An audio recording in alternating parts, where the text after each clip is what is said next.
she's looking at me. Why is she looking at me? What's wrong, honey? Nothing. Oh, okay. Oh, I just missed the play. Good. So to avoid that one, I want to encourage you to move that mirror that you have behind your couch to just over your TV. So during commercial breaks, you can be like, oh, eye contact once again. And then love can fill the room. But another thing we learned is there's three tips to help you survive a relationship. And then you guys actually have these down. And it's knowing how to argue.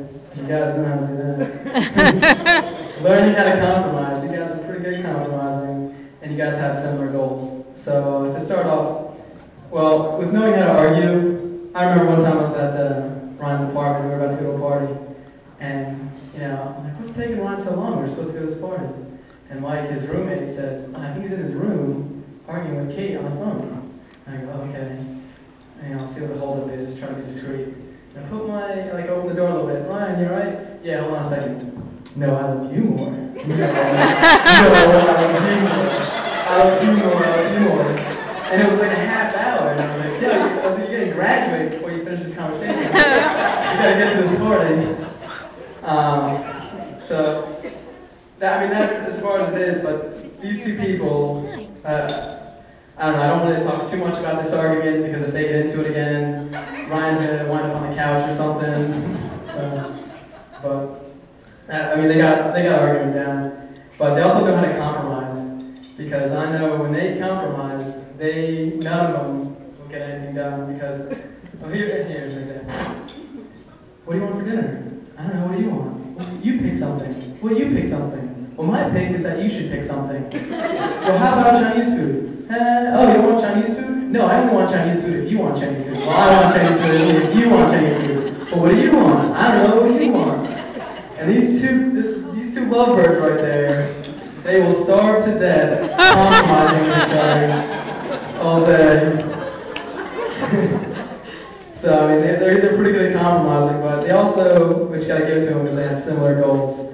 They both graduated high school, graduate college, start a career, buy a townhouse, settle down, raise a few cats.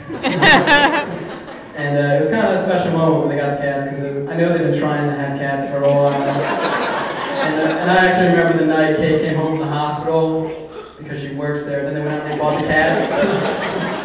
And it was pretty hectic, but the cats are actually treated like kids. Even my mother, behave yourself next week, the cats are coming over. So the cats have priority in the house now. But either way, these two, they got everything down, and they're really the perfect couple. It's the all-American boy meets the all-American girl, living happily ever after. It's out of like a fairy tale book. But then again, it could kind of also be out of a Stephen King novel. Mild-mannered young couple with cats all of a sudden turn out to be the ones that kill everyone in the end. but really, the thing you gotta know about Ryan and Kate is they do not murder people. And I think that's pretty special. And very healthy for their relationship to continue to not murder people. But tomorrow's not only about Ryan and Kate, it is about the Aquino Manning Union. But 90% of Aquinos work for State Farm. So it's really like the State Farm Manning corporate takeover. It's going to happen tomorrow. And I think it's going to be pretty joyful and profitable. But no, I really do mean profitable in the most genuine kind of way, because we get Kate now, and Kate was she was the halfway house between going to that hospital or not. It was, is Kate coming over for dinner? I don't know, why? Nothing? Kate, should I go to the hospital? Oh, I should? Okay, good. I'll go to the hospital. And also, Mary Kate gives us an electrician, which is pretty good. Because now whenever we need anything done, it's Mr. Manager next weekend. I think we should invite him over to the pool and then show him that all our things broken. You broke your tools. Can you fix our house? Yeah, exactly. But no, it's are there any mans here that work for like Joni Park or anything like that? While working, show hands, mans. Okay. But, but, you know, you're going to be part of our family now, Kate, and I have to warn you about the Aquino curse. So that in every single meal that you will ever have with an Aquino, they will spill something on their shirt. We can drink a can of soda through a crazy straw 6 feet long across the room. That can of soda is going to wind up on our shirt. So if all the Aquinos look under their chairs, I've given them ponchos and safety goggles. The Mannins and company get umbrellas and disposable cameras. Anyway, that's the curse. And if you have been near an Aquino in the past year, you should get tested for it because it is contagious. No, it's easy for me to make fun of my family because I've been with it for so long. The Mannins kind of get off the hook for it. But I was going to kind of embed myself with their family for a little bit, kind of like take notes while they're eating dinner. Mrs. Mannin needs the salt. Mrs. Mannin asks Mr. Mannin to pass the salt.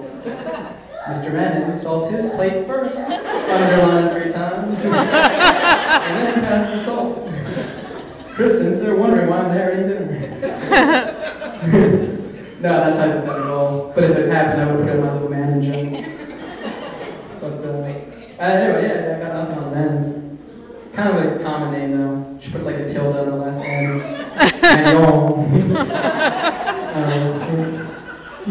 Okay, I'm done insulting. So I'm just gonna say this: Kate, Ryan, I love you guys both to death. Wish you guys the best of luck in the future and all the happiness in the world together.